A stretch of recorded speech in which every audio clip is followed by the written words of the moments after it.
Quotes from John Bunyan. From the Kindle, Deep Christian Quotes and Bible Verses. First quote. Take heed that thou suffer not any ungodly, profane, or heretical books, or discourse in thy house.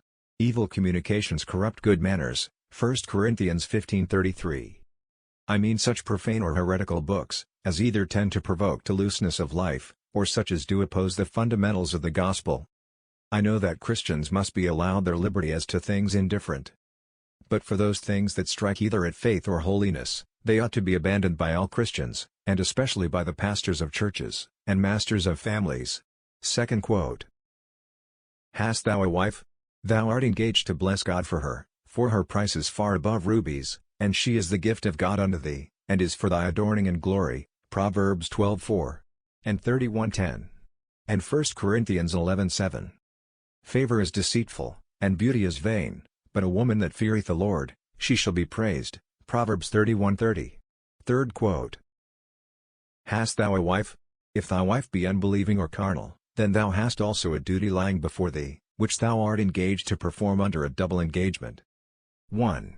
For that she lieth liable every moment to eternal damnation. 2. That she is thy wife that is in this evil case. Fourth quote. Hast thou a wife? If she behave herself unseemly and unruly, as she is subject to do, being Christless and graceless, then labor thou to overcome her evil with thy goodness, her forwardness with thy patience and meekness. It is a shame for thee, who hast another principle, to do as she. Fifth quote. Hast thou a wife? When thou speakest, speak to purpose.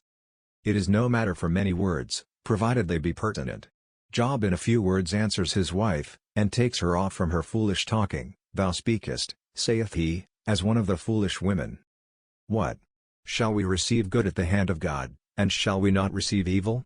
Job 2:10. Sixth quote. Let all be done without rancor, or the least appearance of anger. In meekness instructing those that oppose themselves. If peradventure they may recover themselves out of the snare of the devil, who are taken captive by him at his will. 2 Timothy 2:25 and 26. And how knowest thou, O man, whether thou shalt save thy wife? 1 Corinthians 7:16. Seventh quote. Thy children have souls, and they must be begotten of God as well as of thee, or they perish. And know also, that unless thou be very circumspect in thy behavior to and before them, they may perish through thee. The thoughts of which should provoke thee, both to instruct, and also to correct them. Thanks.